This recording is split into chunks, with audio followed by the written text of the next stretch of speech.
Movie buff specialist Phil and John are back, and welcome to a special Friday night edition of Movie Buff Specialist, our 20th episode. We're a fifth of the way through this. Who would have thought we'd ever actually get to this point? 20 movies in after tonight, and 80 left to go of our favorite 100 movies of all time. Hope you've been enjoying this countdown, and if you haven't been, I don't know why you're watching episode number 20. Good for you. But here we are, number 81 on each of our lists. Tonight we're talking Who Framed Roger Rabbit and 12 Monkeys. Two movies that definitely have some thought behind them, but could be considered two of the more fun movies that we've done on this podcast, at least in the same episode, probably dating all the way back to Tropic Thunder and The Dark Knight. So we're back tonight. For anybody who hasn't been paying attention, I'll say this right off the top. John and I will not be back again until June 21st. So we're taking a little bit of time off after this, a little break after episode number 20 here, mainly because I'm just not going to be around. And that's why we're doing midnight on the East Coast on a Friday night. So thanks for tuning in if you're here for this. Anyway, John, 12 Monkeys, Who Framed Roger Rabbit? You like one a lot more than the other, and I feel the same way. How we doing? We're doing good. Looking forward to some late night discussion of a couple of animal themed movies here. I know it's nice when you have two movies that have an animal in the name, and yet neither one really has anything to do with animals, because one is an animated rabbit and the other one has nothing to do with monkeys really at all. Let's start off with 12 Monkeys, though. I feel like 12 Monkeys, Terry Gilliam, while he is one of those directors who definitely has a big following, I don't think you can argue that a Disney movie with a Disney ride, even though it wasn't a Disney movie at the time and they just acquired the rights, is probably the bigger movie. So we'll save Who Framed Roger Rabbit for a second here. But let's start off with 12 Monkeys, which is your number 81. Yeah, and it's one of those movies that it's so evocative of that 90s sci-fi feel. We talked about it with a few of the other movies we discussed. We talked about it with Delicatessen. We talked about it with Dark City. There was something really cool happening with sci-fi in the late 80s going into the 90s. And it kind of lasted until we hit 99 and The Matrix happened and kind of changed the face of sci-fi again. And part of that just came down to the more in-your-face style of the filmmaking that was going into sci-fi. We had a lot of different, fast cuts to really zoomed in shots. And Terry Gilliam, I think, kind of takes what he built with Brazil and presents it in a much more cohesive manner with 12 Monkeys, and really gives us this interesting take on a global pandemic and how people would go back and try to fix it. Yeah, I don't know if I actually prefer this one or Brazil. That's a tough call for me. I enjoy both of them, but you can see that I do agree with you that he 100% is just going and expanding on whatever he had done with Brazil. I hope that you're frozen and I'm not, because I'm seeing a freeze here, and I hope it's not me because I've been talking. But he totally just goes ahead and he expands on what he did with Brazil with 12 Monkeys, with the underground and people having to live underground and what's going on. There's a lot of really interesting decisions that are being made here. And I do think that Terry Gilliam, we talked about it with Delicatessen, but Terry Gilliam kind of invented this style of genre with Time Bandits in Brazil and in The Adventures of Baron Munchausen. He really kind of invented the whole thing. And I know that, John, I think you're back now. No worries. I just kept talking. But I all I was saying was that I feel like Terry Gilliam kind of invented this genre. I don't know if I prefer Brazil or if I prefer 12 Monkeys. I think they're similar movies, but they're different. And it's more of, do you appreciate the chaos, or do you want that twist ending? What do you want? I might actually like Brazil a little bit more, just because I feel like Brazil's having 12 Monkeys is definitely having fun, but I feel like Brazil is just straight fun. And I feel like 12 Monkeys, Brazil has a lot of random in it, but it has the random and the whole movie is random, where 12 Monkeys will have some random in it that kind of, to me, feels out of place, because this movie isn't random. This movie feels like it's very well thought out, feels like the story is very specifically following a certain path. Characters are acting in certain ways. And then you get those kind of like weird Jean-Pierre Jeunet characters who are sending him back in time. And I'm like, some of what they're doing just feels too out there just for the sake of being weird and out there. Yeah, I can definitely understand that opinion of it. But to me, it really helps to build up this idea that our narrator is, I mean, once again, we have this unreliable narrator. And this time it's because he's questioning his sanity the entire movie. Whereas there are other time travel movies where, and this is kind of one of the big things. I really do like time travel. I like the way when time travel is presented in a way that is very logical and makes a lot of sense within the universe. I don't care if it makes sense scientifically, but as long as it follows its own rules within universe, I really like it. This movie does that. It's also weird that we're talking about a Zemeckis movie in the same week we're talking about time travel again. Yeah. But the time travel in this is put into question really early in the film, because as soon as he goes back, the first time we see James in the past, he's in a mental asylum. Yeah. And then all of a sudden we're questioning, oh, is he making all this stuff up? Or did everything we see preceding these events happen? Or was this all in his head?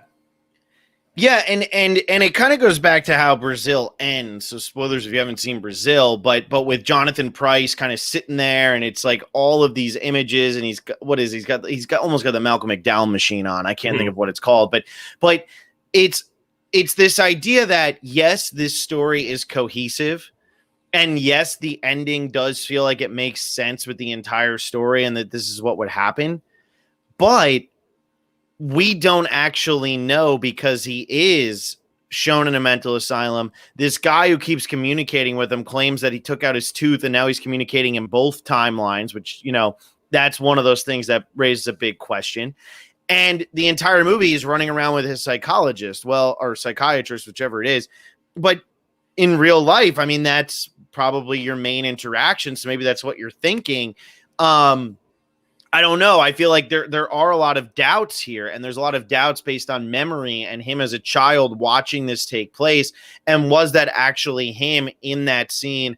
Or was he just remembering something as a child back before he lost it? Or somebody got killed, and this is kind of signifying that was the end of him, and that was the end of his sane self and when his insane self started. So there's a lot of ways to take it, but if you take it at face value, it's still a very interesting science fiction story that doesn't feel like it goes too out of control with it. And I 100% agree with you.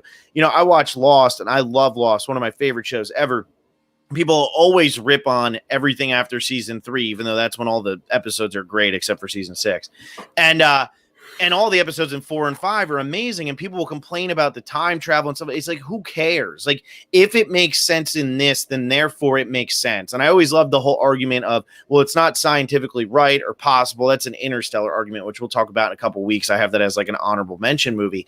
But it's the Interstellar argument of, well, that's not what a black hole was like. And you get that from like some guy sitting there on Twitter eating a bag of Cheetos. It's like, oh, have you ever been to a black hole? You experience a lot of black hole stuff. You've like gotten stuck in a black hole, and you can tell me that you wouldn't be able to make dust like that. Like, who the hell knows? And I think it takes the fun out of movies if you try to make it too science-y. And 12 Monkeys does just what it needs to do to give you enough to not make it feel stupid like a movie like Timeline, but to still keep you entertained and invested in, okay, what's going on and who's actually going to start this this pandemic. Yeah, absolutely. And actually, it's kind of funny because based on current theories of time travel, 12 Monkeys might be one of the closest representations of what time travel might actually exist. There was a study last year where a physicist said that time travel hypothetically is possible, but the latest quantum physics and everything has determined that there's no such thing as a time paradox, because everything that will happen if you go back to change an event, other events around it will correct to repair that paradox. And that's what we're seeing happen in 12 Monkeys with the time travel in this. But we don't know that until we get to the very end of the movie. And the psychiatrist makes the phone call and leaves a joke message, which is the message that instigated James going back to the past in the first place. Yep. And then James ends up making the call and they figure out how to bring him the gun, which is how he ends up going through and getting killed. Like all of it. And that's, I love those types of moments because time travel can go wrong a lot of times. I mean, a movie like Back to the Future, which was on my top 100, and, you know, John had his theories about the time travel and such. John likes to rip the fun out of movies, you know, but no, just kidding. But a movie like that, it's taking liberties with this. Where 12 Monkeys, I like that 12 Monkeys being an R-rated science fiction movie. Terry Gilliam, who's already established in this field, and it's coming out and it's trying to be a little bit more serious than a Back to the Future. Back to the Future was for 10 to 17-year-olds. Like, let's be real. That's who that movie was meant for. 12 Monkeys is meant for adults. And so for adults to sit there and go, oh, wow, you're going to have to impress the people who were impressed by Back to the Future 10 years ago and now impress them in a way that they haven't seen before. And it's not going to be simple enough to just have him get back to where he's going. You have to subvert their expectations.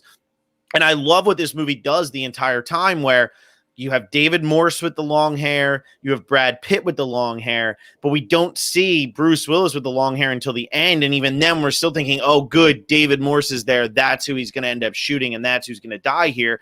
And no, it's Bruce Willis. It's him seeing himself die, but it does a lot of cool things with the hair that makes you think it's going to be somebody else. And all these little moments, like you said, the phone calls and all that, they all tie together and they all wrap up nicely with a bow. Yeah, and a lot of it just comes down to, I think it's very important how this movie establishes the rules of time travel early. We don't know how they're sending people back to the past. We don't have that explanation. We don't need that explanation. But what we do know is what James is saying the entire time. You can't change anything. Mm-hmm. And like, this is established just in the mission itself, because he's not going back to prevent this pandemic from happening. He is going back in order to capture the original, a copy of the original cell of the virus, so that they can develop a vaccine in the future. Mm-hmm. They're not trying to prevent it from happening because they know they can't. Mm-hmm. But what they're trying to do is help themselves in the present. And that's one of the great things about this movie, is that early on in the movie, when he's in with the panel of doctors, he's talking about how 1996 is obviously it's taking place in 1990. 1996 is the past, mm-hmm. and even now is like the past, and it's not the present. But then towards the end of the movie, he's accepting that the time he's living at that time is the present. Mm-hmm, mm-hmm. Yeah. And I don't know if anybody, did you watch Dark or no, the show Dark? No, I have not watched it. Okay, so Netflix has that show Dark, and that was good. That reminds me of 12 Monkeys, where it's every time somebody feels like they've changed something, it hasn't changed, and the knot has just gotten tighter. And in Dark, they're always talking about the knot. And 12 Monkeys, that's what it is. It's a giant knot. And at every time it seems like the shoelace is coming untied, you're actually tightening a different part of the knot, and you don't realize you're doing it. And that's what I think is fascinating about this, because no matter what, James Cole, he's always going to die in the airport. He's always, as a child, going to watch himself die. So now everybody else has to move forward and figure out what to do in order to be able to come back. Now, my one question mark with this whole thing, the one thing that doesn't make sense to me, and it feels like it was thrown in as kind of like a Deus Ex Machina and whatever, is at the end of the movie when he says he left the voicemail and the guy shows up and he says, I left that 30 seconds ago. And the guy goes, 30 seconds, 5 years or something like he says years. He doesn't say minutes or anything like that. He says years. How come he's still going to give Bruce Willis the gun there if years later Bruce Willis isn't there anymore and they know Bruce Willis has died? Like, there's no alternative to that. Do you understand what I'm saying? Where like, they're saying that in the future they've decoded that they need to bring him the gun at that exact moment. But wouldn't they know that he's going to get killed because he's not in that future? But if that's the case, then they have to establish it so that he does get killed.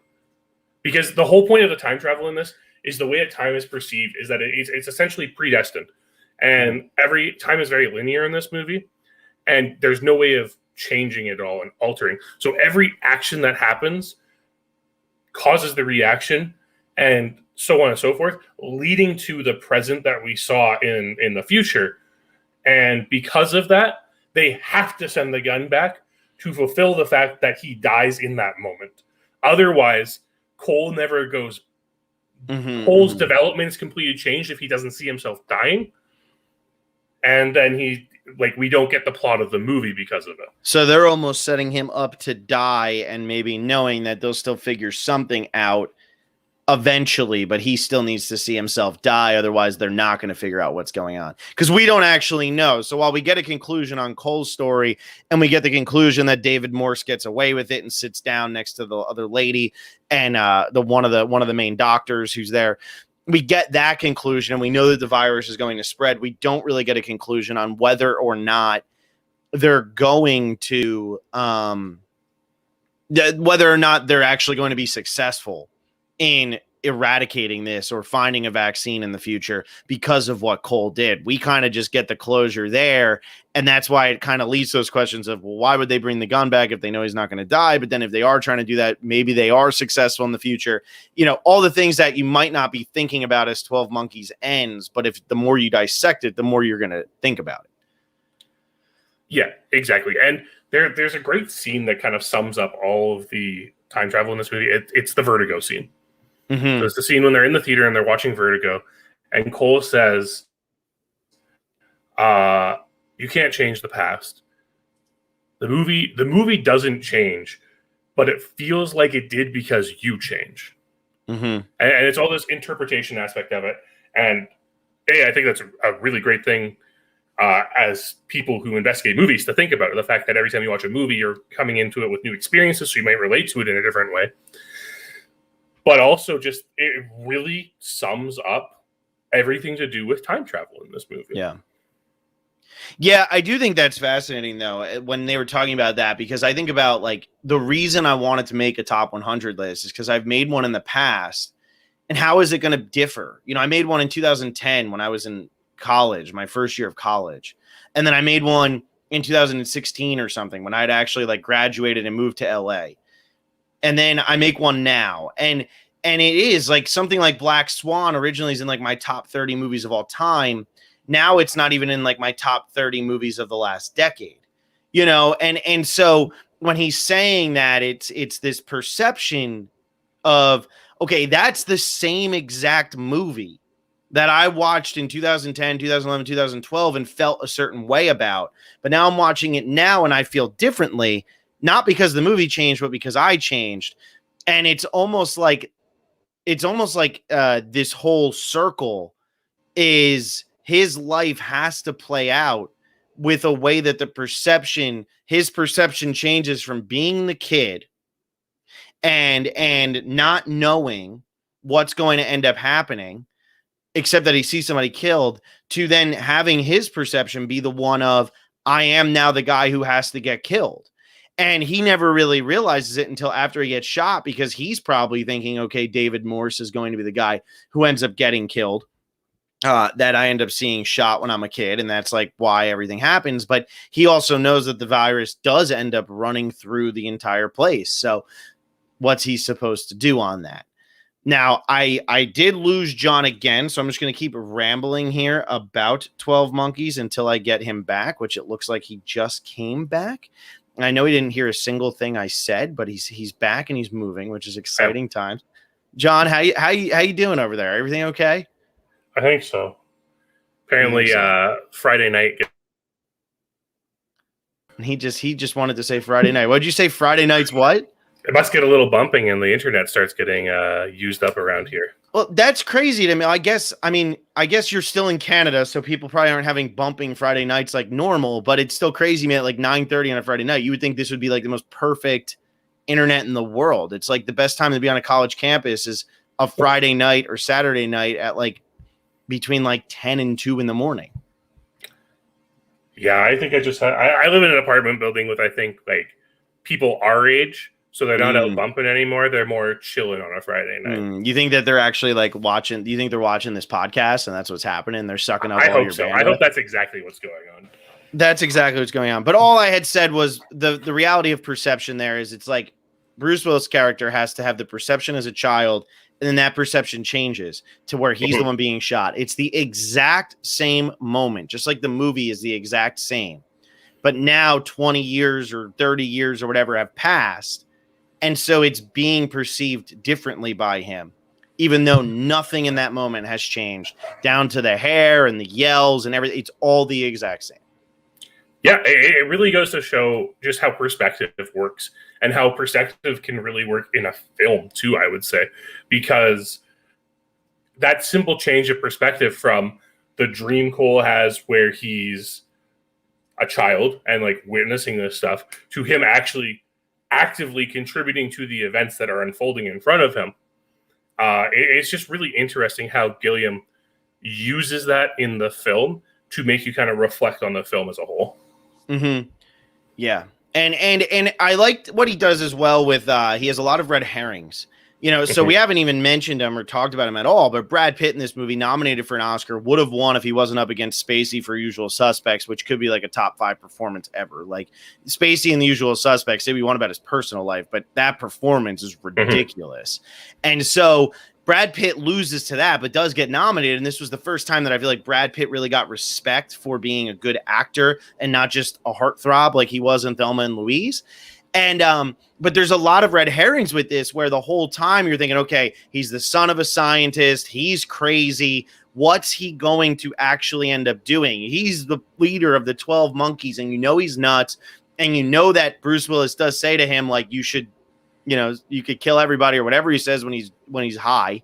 And at the end of the day, all they wanted to do is release the animals. They actually did have good intentions and they just wanted to kind of get back at Christopher Plummer. That's all they were trying to do. But that's a great red herring because it's set up that Brad Pitt is going to be the mastermind of this whole thing. By the end of it, once again, he's got the long hair after having the short hair early on. And I mean, it's all really, really, really well done. And there's, you know, it's one of those movies. If you were to nitpick it, yeah, you could nitpick it, but you could nitpick any time travel movie. You could nitpick any sci-fi movie, probably with the exception of Space Odyssey.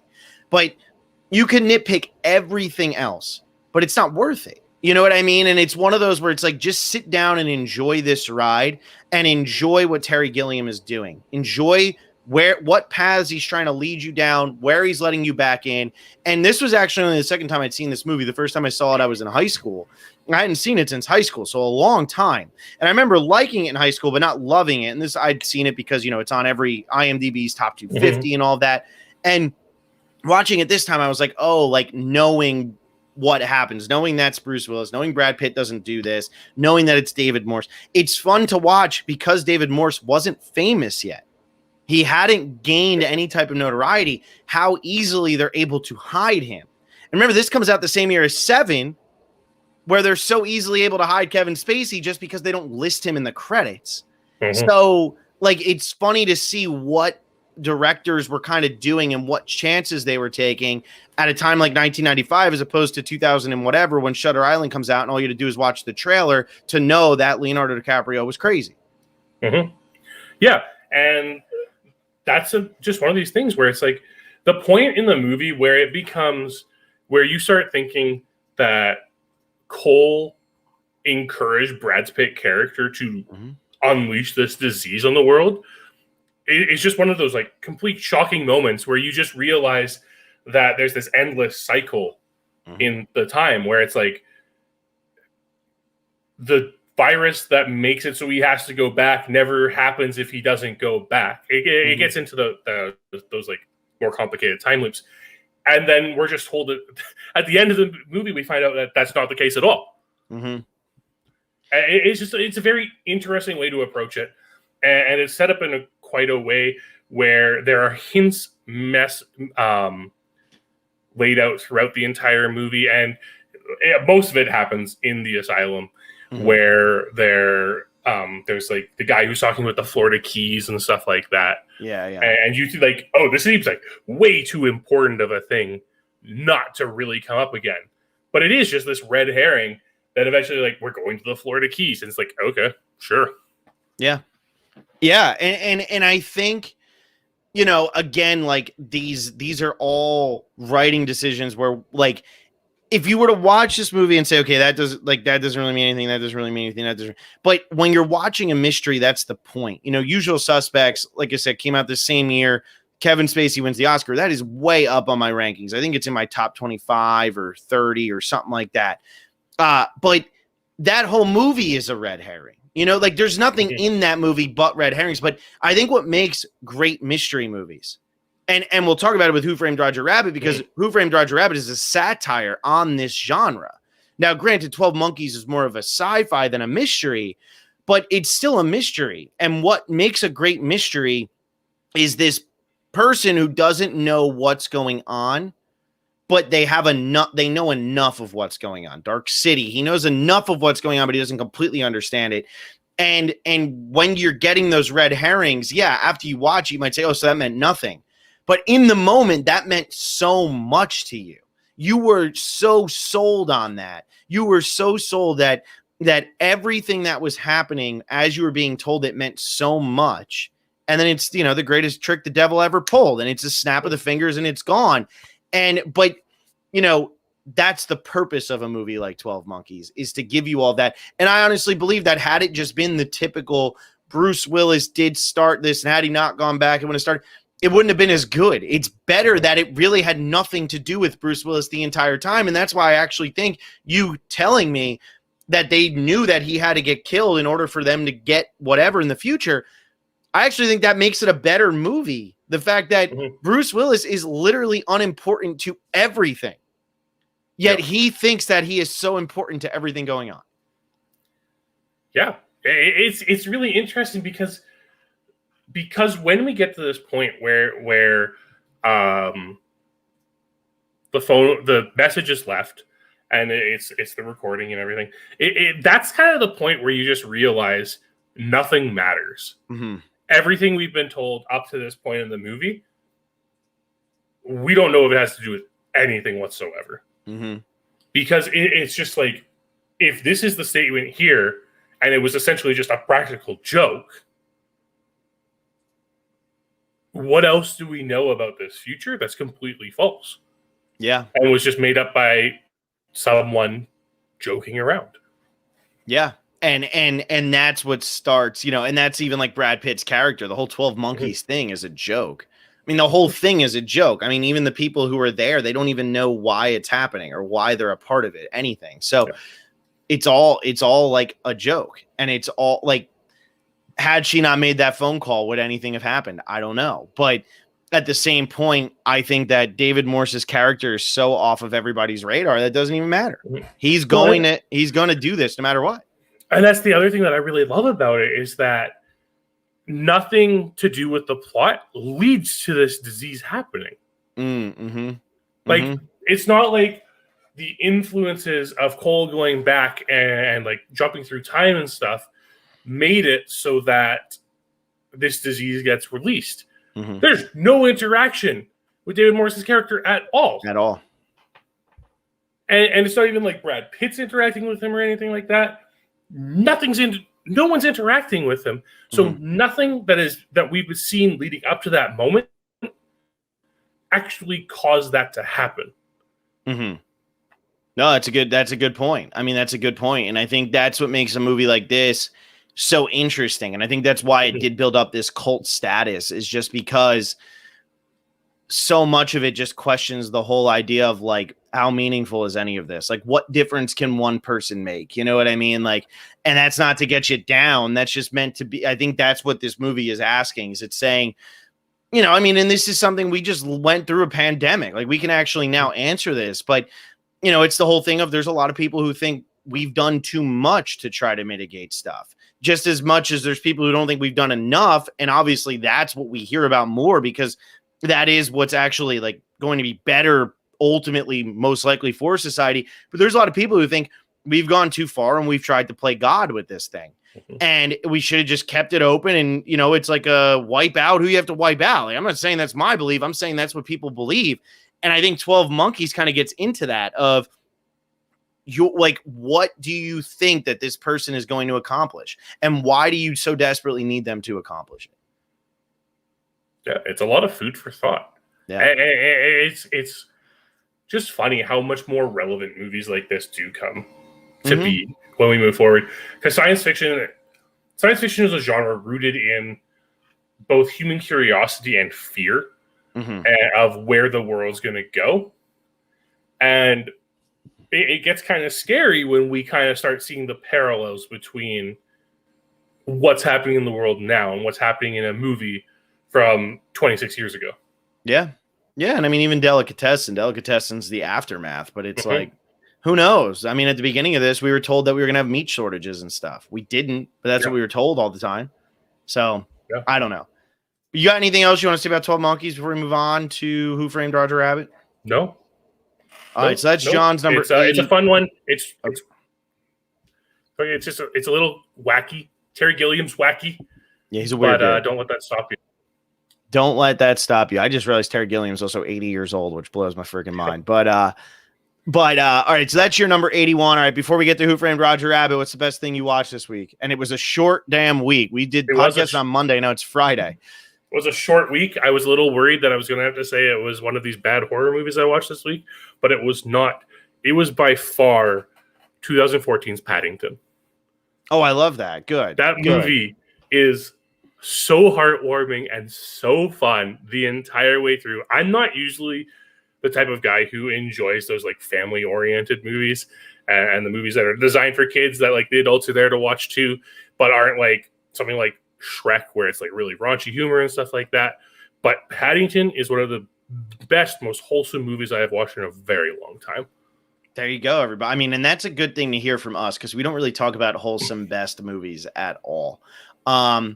I actually didn't watch like anything this week until today. And then today I got off work at 2 and I just watched 3 movies back to back to back. And all 3 of them are great. I watched Wings, which is the first Best Picture winner ever. That was great. That was so much better than I thought it was going to be. Because it's the only silent movie to ever win Best Picture. Like the only fully silent because the artist is like silent. But it was so much better than I thought it was going to be. And it just came up on Canopy. And then I watched My Neighbors, the Yamadas, which was a Studio Ghibli.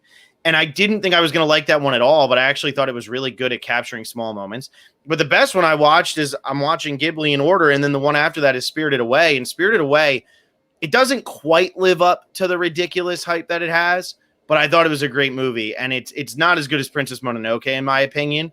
But it was definitely one of those movies where I was like, all right, they're just having fun with it. Like it kind of reminded me of 12 Monkeys and Who Framed Roger Rabbit, where it's you're going to get out of that movie what you put into that movie.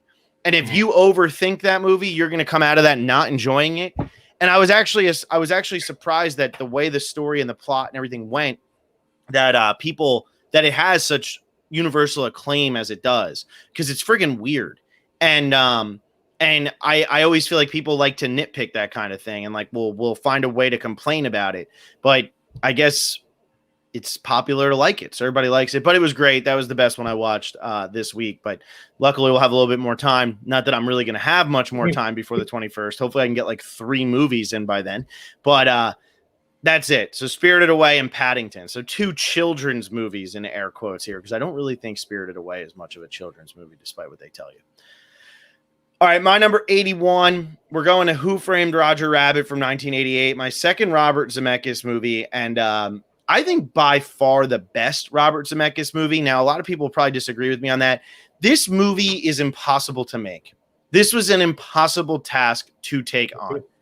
And for them to take this on in 1988, before we really had this technology to do this, and to do it in a way where I think flawlessly, they're blending these 2 elements in a way that looks better than half the CGI you would see in the early 2000s, late 90s, and they did it so well. And they didn't do it with like A-list talent. Like Bob Hoskins wasn't a household name. The woman who plays Dolores, I don't even know her name. Christopher Lloyd was only coming off of being in Back to the Future. Like if it hadn't been for Back to the Future, Christopher Lloyd wouldn't have been a household name. But I love the concept that they went with here with taking things that are actually real, like Dumbo, taking things that aren't real, taking Marvin Acme, which we all know Acme, but then also taking maroon cartoons, which is fake, and taking all these stereotypes and all of these flaws of early cartoons and all of these flaws of early Hollywood and making like a scathing statement about how racist and like xenophobic Hollywood was in the 40s and making a movie that's about cartoons killing people. I think it's totally fascinating. I love film noirs, and I think if you don't love film noirs, this movie might not be for you. But I love film noirs, and I love that everything is done straight face in this movie. And that's a really hard thing to pull off because I think if you don't do this movie straight faced, then you get that crappy Melissa McCarthy movie that came out that I can't even think of the name of with the stupid puppets. Mm-hmm. Yeah. It's really interesting looking at this movie because I think it had to come out in '88. If they waited another year or two, this movie doesn't come out, which is unfortunate because it does have a very good grasp on the racism that was in Hollywood in the 40s and everything, and like permeating through out 1988 and still with Hollywood and everything like that. But it has this really good allegory for racism. It has a very interesting mystery around it where you're trying to piece things together. Personally, I feel this movie is better in concept than in execution. But it's also it's really neat seeing these Disney and Warner Bros. Characters on screen at the exact same time. Yeah, and I love the execution and just to like go through, like, this was a movie I always watched as a kid, and I don't think I realized that it was actually a good movie. You know what I mean? Like, you have those movies as a kid. I loved watching Batman and Robin, you know, like that, the Mr. Freeze, baby. And so I would watch that one. And then as I got older, like, I didn't watch it for years, and I sat down and I watched it, and I was like, holy shit, like, there's something here. Like, that was not what I expected. And then I was like, I think it was like a month later, I sat down and I watched it again, and I said, wow, there's lines in this movie like tunes, and then he drinks his whiskey after we see this running around. We have a baby smoking a cigar, calling the woman with the long legs that we don't even see her face toots. We have what's wrong with him? Oh, Toons killed his brother, dropped the piano right on his head. Like, all of these moments are done with a completely straight face. And I think that because of that, I just appreciate that execution a lot, because you know the whole time that Doom is the bad guy, because it's not hard to figure. He's the Snidely Whiplash villain. But you're trying to figure out what's going on with all of the other characters around him. And this is a total riff on Chinatown. It's a total riff on the Humphrey Bogart movies from way back in the day. And it really is it's not just a great satire on film noir, though, in my opinion. It's a great satire about cartoons and the obsession cartoons have with violence and with like over-sexualizing things that shouldn't be over-sexualized. I mean, you think about it, Betty Boop with the I Still Got It, ba-doop, ba-doop, and you're like, oh, that's cute. And then you think about it, and you're like, Betty Boop was a cartoon from like the 30s and 40s. What the hell is she doing wearing that in the 30s and 40s? Like, we couldn't even get... like, if a woman had like her top off and was wearing long underwear, people would lose their minds and that wouldn't fit the code. But Betty Boop's dancing around because she's it's just funny. Like, and I think it's such a good satire on all of that. Jessica Rabbit and Roger Rabbit, and then you get Acme and Bob Hoskins' character. Like, they're all just leaning into it so hard. Yeah, and that is what this film does really well.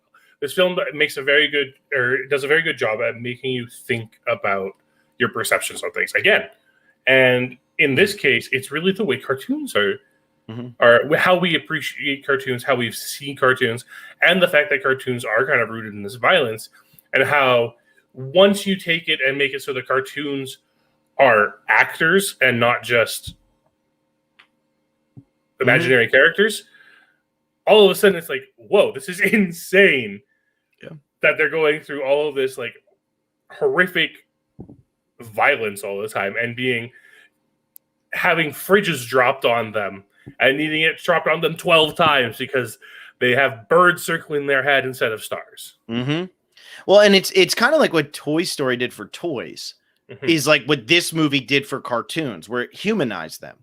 And you never thought about that, but we're a whole generation that grew up thinking about, well, do our toys come to life at night? Kids in the 60s and 70s and 80s didn't care, and that's why they would attach bottle rockets to them and shoot them up into the air. They didn't care. And I think that kind of fell out because we grew up with Toy Story. And I think this is an interesting take on, we laugh all the time when the Roadrunner and Wile E. Coyote are chasing each other and blowing each other up, and everything is so violent, over the top. And trust me, I watched those cartoons growing up. I have never had a violent urge in my freaking life. So, like, I don't believe in the whole canceling of those things or making it so that the cartoon's 3 minutes long. Keep them there. It's a time capsule. It's something to look back on and go, what the hell? And plenty of kids grew up with that and didn't become murderers.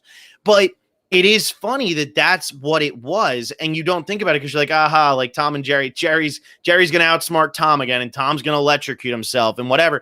But then you have the line from the director of, I'm not worried about you. I'm worried about the refrigerator. And that might be the most Hollywood line of all time, because like, you would see if you work at these places. I mean, every time you see a horror story about this person got in a car accident or something like that, there is a studio behind that.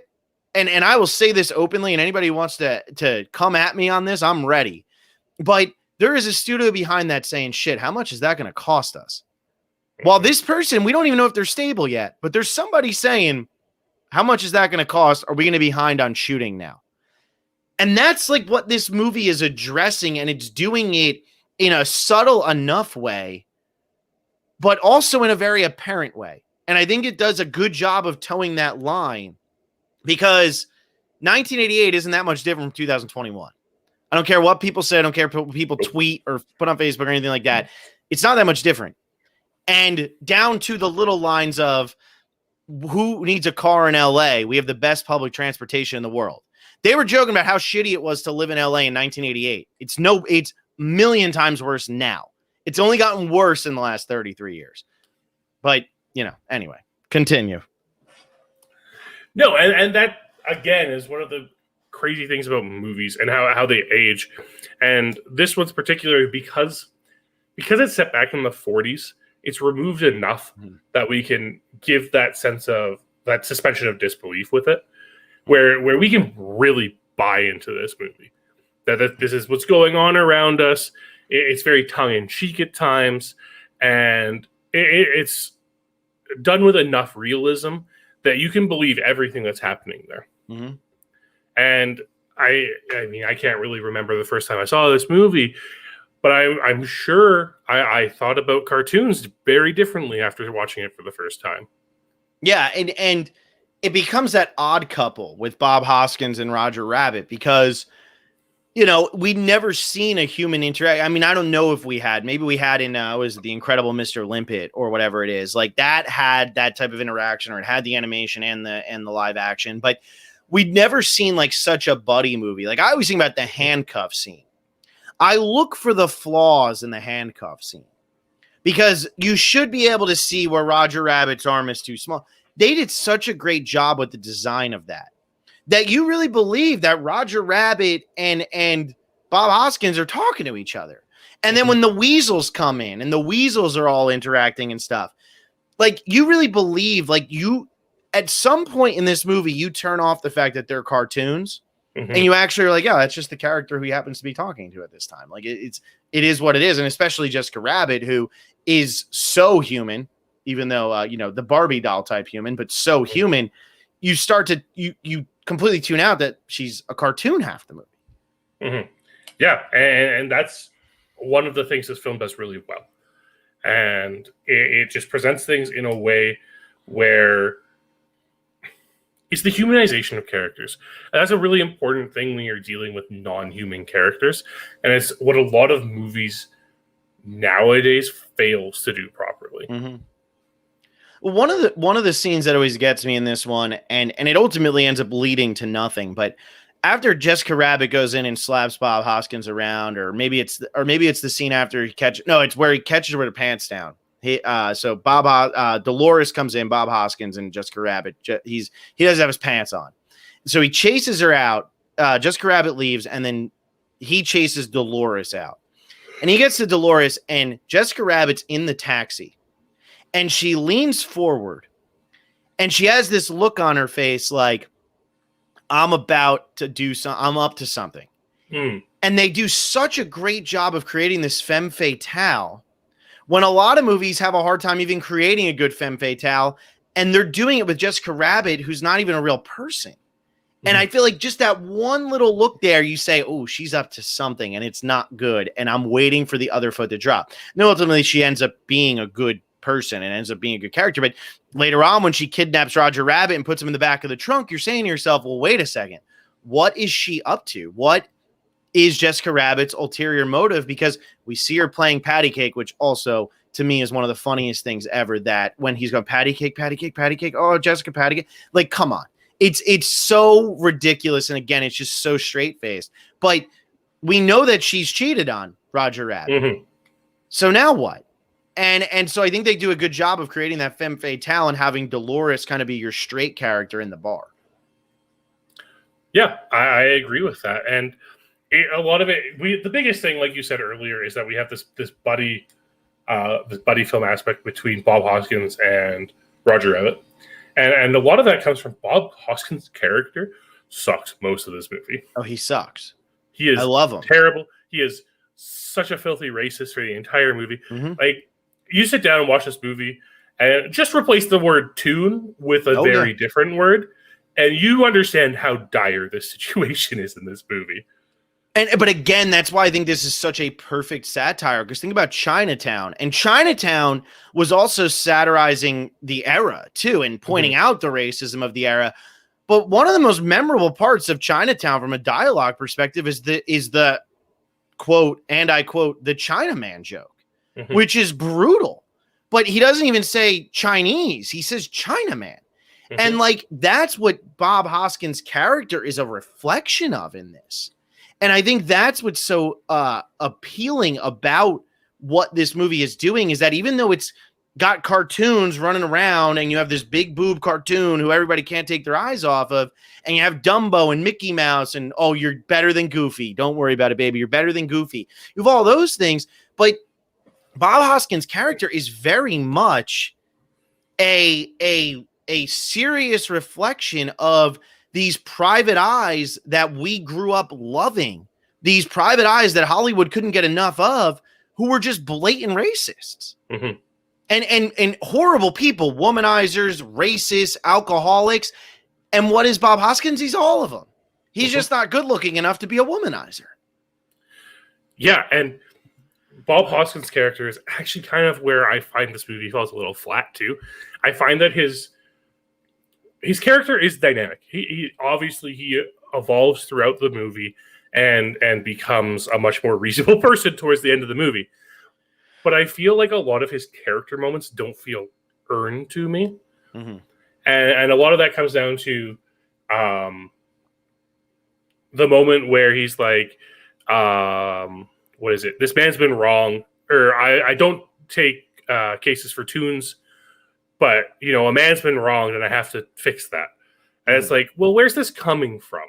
Because that aspect of his character, to me, needs to be developed before that point in order for us to see why that would supersede his hatred of tunes. Well, and so which part are you talking about? Because obviously at the beginning, the reason he gets into the reason he follows the job is because he gets the money. And then he gets handcuffed to Roger Rabbit because Roger Rabbit's in the house. So he doesn't have a choice but to continue on. And then he starts to change when it comes to Doom. And I think a lot of this comes from Dolores, who's trying to convince him.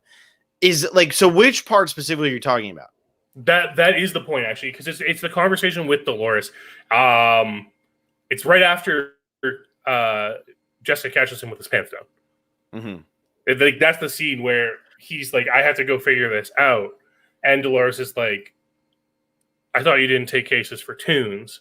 And he's saying, a man's been framed and I have to figure out what's going on. You know what I think it is? And this is, I mean, maybe I'm interpreting this wrong, but the reason it never bothered me, I think it's because a really hot woman who's a cartoon just told him to look into it further because it's her only hope. That's And I very think possible. but that's a lot of this style. If you go through any Mhm. film noirs, pretty much as Yep. soon as a very hot person, no matter if they're on the complete opposite end of the spectrum from our main character, they just can't help themselves. They can't help themselves. That's a very good point, and I never really thought of it that way. And maybe that's just that piece that's missing for me to justify this change in attitude from Eddie Valiant. Yeah. Yeah, that could be it. I don't know why I couldn't think of Eddie Valiant either. I think the names in this are hilarious with Eddie Valiant and Marvin Acme's hilarious, Maroon, and anyway. But yeah, so like I can see that, but I do think that I think there's enough there, and I think all of it is with his vices. It's all his vices until Maroon actually dies. And then when Maroon dies, that's when it flips and it's no longer about his vices. And now it's actually about trying to do what's right. And that's when he actually goes to Toontown. And we hear the whole time that he'll never go to Toontown. And again, if you're telling me this isn't a satire, and you're not. But if this isn't a satire of Chinatown, like what is, where he literally won't go to Toontown because his brother got a piano dropped on his head. And even the scene where he's talking about what happened in Toontown is very reminiscent of Jack Nicholson and Faye Dunaway laying in bed together while Jack Nicholson's talking about Chinatown. It's so friggin' spot on. And that's when I think when he actually goes into Toontown, I think that's when he has totally shifted. And now he actually is doing it for the right reasons and not just for the money and the booze and all the debts he has to pay off.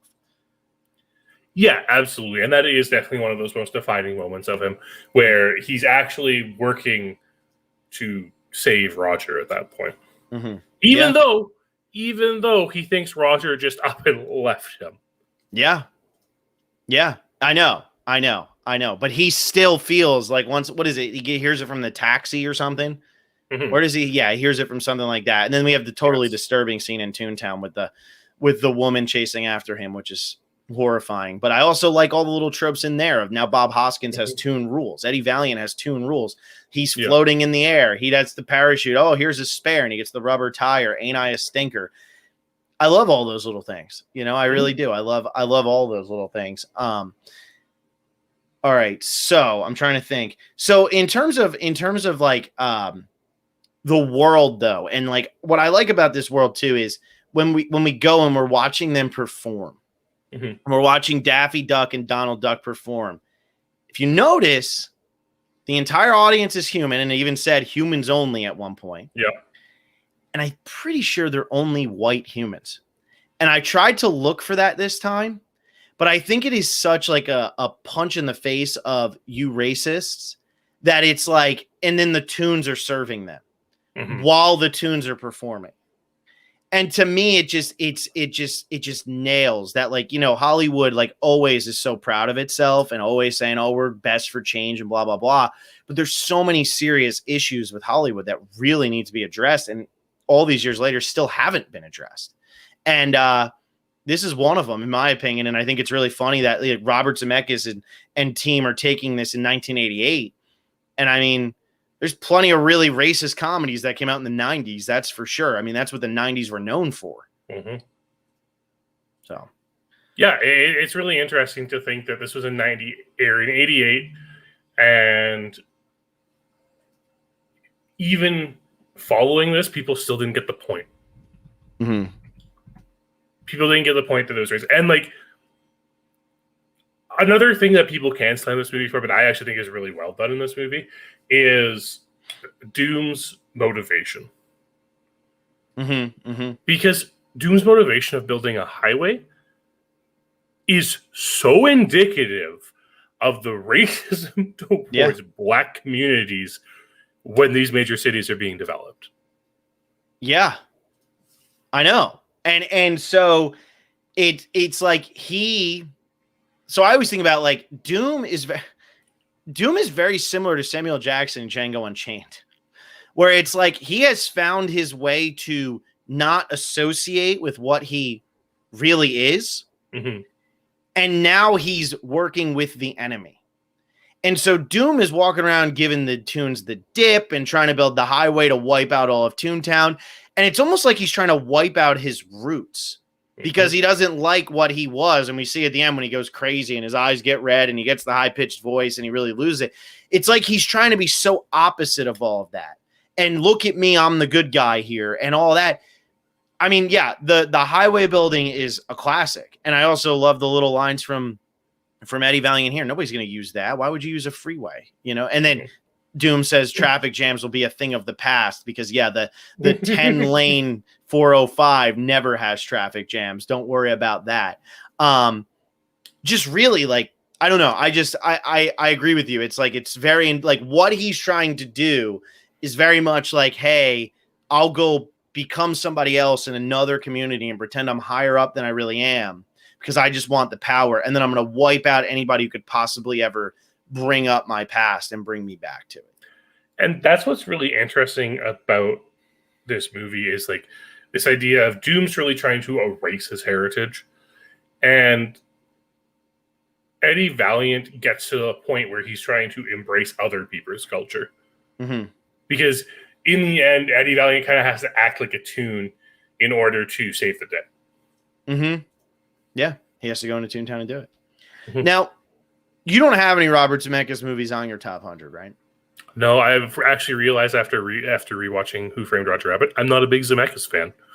Well, so this is something that I was going to say. So I'm always fascinated by Robert Zemeckis because I love Who Framed Roger Rabbit. I love Back to the Future. Everything else I don't really like. I really like Forrest Gump. Forrest Gump, if I hadn't seen so many movies, would have been in my top 100, but I've just seen too many movies. You know what I mean? Like Forrest Gump is a movie that I have no problems with. I know a lot of people don't like that movie now in retrospect, but I like it. I always find Zemeckis to be fascinating, though, because Zemeckis, out of all of the Hollywood directors of the era that he's been around for, I would argue that he's taken the most chances out of any of them. And he's constantly trying to evolve the medium. He's trying to keep moving forward with, you know, he has this movie, Polar Express, which is friggin' awful, but he's still trying to do something else. Forrest Gump is a totally unique storytelling perspective. Castaway with just one person on an island, that's very unique. He's always trying to do something very unique. And sometimes it really works, you know, and I think Flight was really good. I think it works in Forrest Gump, Who Framed Roger Rabbit, Back to the Future. And then you get other times with like the Women of Marwen, where it's like horrible. It doesn't look good. It's terrible. Polar Express, it looks awful. But he's always taking those chances. And so I have a hard time with Zemeckis because now, like, you know, we're doing this 100 now, and probably in 5 years when I do this, Back to the Future will be off my list. Who Framed Roger Rabbit is to be on there, but Back to the Future will probably be off because I've just seen other movies now, and, you know, I've watched like 150 movies in 150 days at this point. Yeah.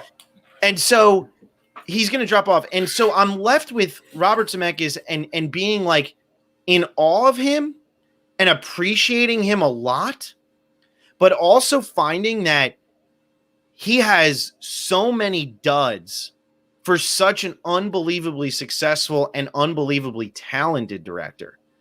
And it's funny how when he's good, I feel like he can be one of the best. Mm-hmm. But when he is bad, you can't believe that this is a director who won Best Director at one point.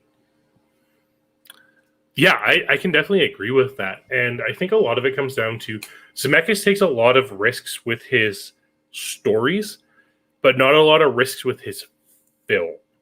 And I think that's a big thing is that, yes, he takes these storytelling risks where we have things like Back to the Future was kind of this type of comedy we hadn't really seen preceding it. Who Framed Roger Rabbit obviously is this huge achievement with animation and live action together.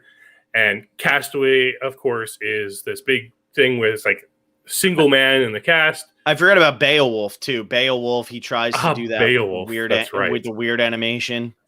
And like he has these weird storytelling things like Contact, which is actually probably my favorite Zemeckis movie, if we're being honest here. And like Forrest Gump has this different narrative with like the different time periods and everything like that. But if you look at the way all of his films are shot, they're all shot the same way. He doesn't experiment with the way he's shooting the films at all. And I think that's kind of where a lot of my appreciation falls off for him. He does really well with storytelling concepts, but he just seems to fall flat when it comes to experimenting with how he's shooting a film.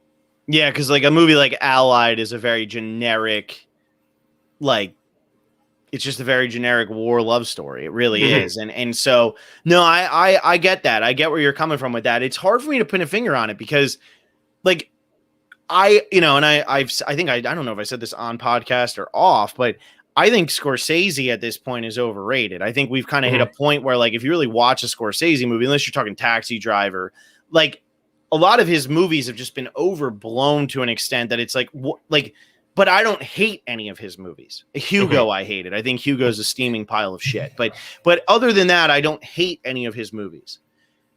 Zemeckis, like I will not watch certain ones of his movies because they're so bad. But then he has some that are like, even if you're not going to sit here and be like, oh, I love Who Framed Roger Rabbit, I love Back to the Future. If that's on TV, you'll probably leave it on. Like if you're flicking through, you'll probably leave those movies on, even if they're not your favorite movies. But like the Polar Express, you're not going to leave on. Welcome to Marwen, we're not going to leave on. Allied, you're not going to leave on.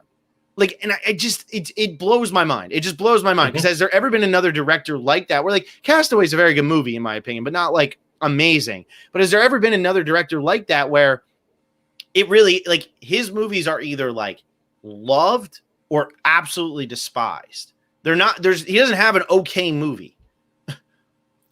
I mean, there are some. I mean, someone like M. Night Shyamalan comes to mind when you're thinking about that, where he does have 2 absolutely incredible movies and then a whole lot of stinkers. Yeah. But, and like they come up once in a while. The problem is like, I think with those type of directors, we don't really realize it because we talk so much about their achievements that people kind of forget they make like 6 films in between them. Yeah, no, that's a really good point too, because if you think about it, like, I don't know what Zemeckis actually made, but it was 85, 88, 94. And then Castaway was 2000. There had to be movies in between there, Contact. Contact. Oh, that's right. 97 was Contact. Yeah. And then, yeah, there's a lot of directors like that where you might pick out their big ones, but that's also why like people like Fincher or Kubrick, who you might really appreciate, they don't really have the duds because they just took their time with it. They'd wait the 5. Iñárritu, I think, for me is like that. And I know he had Birdman and The Revenant back to back, but for the most part, he really takes his time and he'll just he'll make the movie when he feels like he's ready to make the movie. And some directors don't do that. And while they might have really great movies, they're going to have a lot in between that's just not. And, I think it helps, though, nowadays. People look forward to when a Wes Anderson movie comes out or a Paul Thomas Anderson movie comes out because they come out every 3 years. And I think there's something to be said for that. Yeah, yeah, definitely. And I think we're seeing that more with some other directors coming out. I think some of these like smaller studios are really promoting some directors a lot more than others. We're seeing it with like the Alex Garlands and the Robert Egers and those type of directors. And we're seeing that. But it's really interesting when we look back at the annals of film and we're talking about these great directors. They're not the directors who are pumping out a movie every year. We're looking at someone like Tarkovsky, who has 7 films, or Kubrick, who has 9. Like these monsters of directing, they pick and choose the projects they're working on, and that's why they have their lasting legacy. Yeah, no, that's true. And I wonder what Zemeckis' will be when he eventually does, like, he's 69 years old now. I'm sure he's not going to be making movies that much longer. And I'm curious what his going to be, because Terry Gilliam's another great example of that. Terry Gilliam started out hot and he fell apart. And it got to the point where like he couldn't get movies made. I know you have Dr. Parnassus is like a let's watch it movie, but none of his movies that came out probably after 12 Monkeys are nearly as well received as those first bunch. And then after that, it just kind of fell off. And that's kind of Zemeckis. I mean, he came out firing with Back to the Future and Who Framed Roger Rabbit and then Forrest Gump. And I mean, Flight was a really good movie, I thought, but it's mainly because Denzel Washington is just an amazing actor. Yeah, it's really interesting looking at these, and it's going to be a really interesting trend to follow as we continue going through this top 100, because I know we do get a lot more concentrated in our directors the further into this list we go. Yeah, absolutely. Yeah. We definitely start hitting a little bit more of specific people. So, Mhm. but let's wrap this one up tonight. So as I said, we're not going to be back. That's our 20th episode. We're not going to be back until June 21st. So 16, 17 days off, whatever time it is for you. It's 1:08 in the morning on June 5th for me. But we're not going to be back until June 21st. I hope you're enjoying this entire series. I hope you're paying attention to what movies we're watching, and I hope you're enjoying watching them alongside us. When we do come back, we're going to be going into number 80 for each of us, which is Burnt by the Sun from 1994 for John, and 20th Century Women from 2016 for me. So, two movies that I don't know if they're going to be very similar. I don't really know what Burnt by the Sun is about, but I don't think they're very similar. But that should be a pretty good podcast to come back to, and not a bad time to go on a little hiatus here, being that we just got through another set of 10. And if you're wondering, okay, in the last 10, if you haven't been paying attention, I'll just go through the last 10 that we've done just so that so that if you're interested and you haven't watched, our number 90 was Up and Queen Margot, but in reality it was Gladiator. Oh, I'm sorry, I'm looking at the wrong one. It was Up and Master and Commander, but John actually had Gladiator at number 90, but we did Up and Master and Commander, is what we talked about. 89, we did Fight Club and Cabaret. 88, we did Annihilation and Atonement. 87, we did Jackie Brown and Stand By Me. 86, we did The Girl with the Dragon Tattoo from 2011 and La La Land, despite the fact that I actually had Once Upon a Time in Hollywood, but John has that higher. After that, we did Three Billboards Outside Ebbing, Missouri and The Hunt. Then Train Spotting and Delicatessen, even though I did have 7. Sinister and 12 Angry Men. Last week, we did The Room and La Notte. And then tonight, for number 81, we did 12 Monkeys and Who Framed Roger Rabbit. So if you haven't listened to some of those, go back and listen to those. If you want to get from 100 to 91, go ahead, listen to those too. I hope you listen to all of them. But if you're just tuning in, or if you just discovered this because I hashtagged Disney and somehow that helped, go back and listen to some of our last ones so that you can you have a little bit of time now to kind of catch up and get to where we need to be so that you can get into our number 80. And like we keep saying, it's just going to keep getting better every single week because we like these movies more than the last set of movies. So next week, or not next week, but next time on June 21st, Burnt by the Sun from 1994, 20th Century Women from 2016. John, you got anything that you want to add to this before I get out of here? Yeah, let's just remind our listeners that the week following that, on the 28th, we will be talking about Three Colors Red. So probably a good idea to watch Three Colors Blue and Three Colors White beforehand. Not necessary, but just gives you a better idea of what's going on. Yeah, that's definitely a smart move, John. I totally forgot about that, but thank you for that reminder because you're gonna now have 17 days before our next podcast, and you're only gonna have a week between that podcast and us talking about Red. So rather than having to watch all 3 in 1 week, you could probably get 2 of them done in this next span, and then only have to watch Red that following week. They're heavy. You're not gonna really be excited to sit down and watch White after watching Blue. I'll just say that. So it's a heavy movie, but yes, Red is coming up. So make sure to be ready for that when that comes out on the 28th. But anyway, that's all we got. Thank you all for listening. For the people who actually tuned in live, thank you for spending your Friday night into Saturday morning with us. I'm going to go to bed because I'm exhausted.